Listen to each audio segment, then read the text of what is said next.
My name is Rahhel Haile. I use she, her pronouns. I am the senior program director at the Minnesota Youth Collective and co-founder of the organization.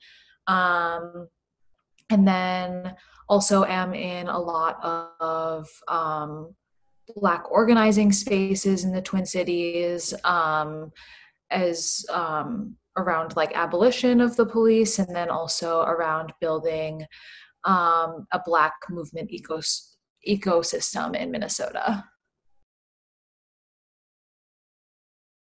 So at the Minnesota Youth Collective, we work to empower young people to become leaders through political action, and through political work. So we use that through leadership development. We have a fellows program starting soon that kind of encompasses a lot of things. So it's having artists in that cohort, having folks who want to hold electeds accountable, folks who want to work on the policy stuff, and then also a campus organizing one, where we teach young folks how to organize on their campuses across the state.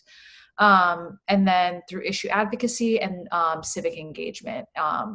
And so that's how we do that work at the Youth Collective. And then in Black organizing spaces, I think my personal self-interest is to talk about liberation in a holistic way, and Black liberation specifically, just because all of our liberation is tied to Black trans women being free.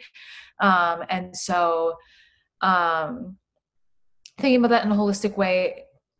Also, I think with the way and my perspective into spaces, I'm a first generation Eritrean American. And so talking about Blackness as not being a monolith, but talking about it as, Somali folks that are here, and also Black Americans that are here and everywhere in between.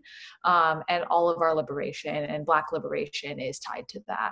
And so that's what I feel I bring to spaces around abolition, and also around building a Black movement ecosystem.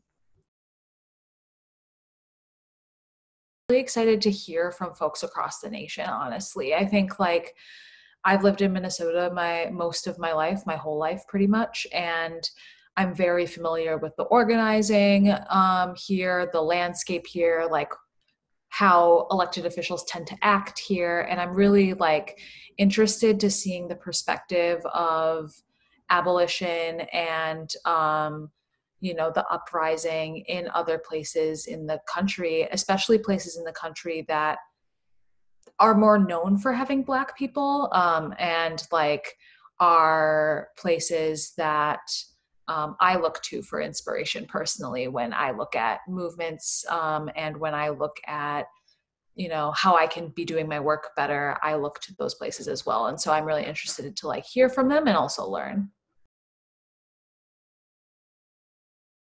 I think after George Floyd's murder, I really started having conversations with my family around anti-Blackness, and with my siblings around radicalizing them.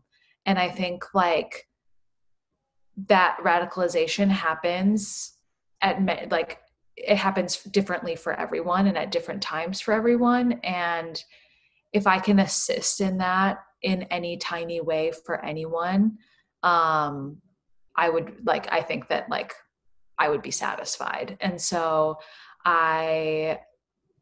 this means a lot to me personally, just to speak to the political moment we're in, and also talk about specific things that some people might not have heard before, either if that's from me or from other folks, but I'm happy to assist and help and be a part of that.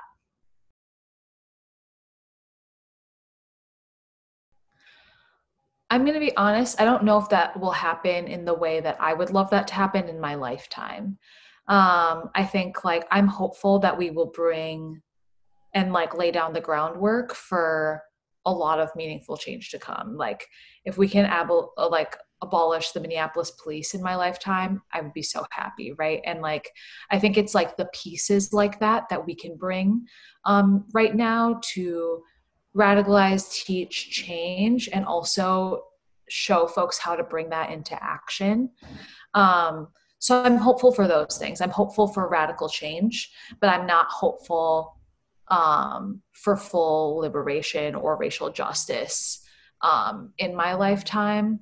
But I still think it's worth it.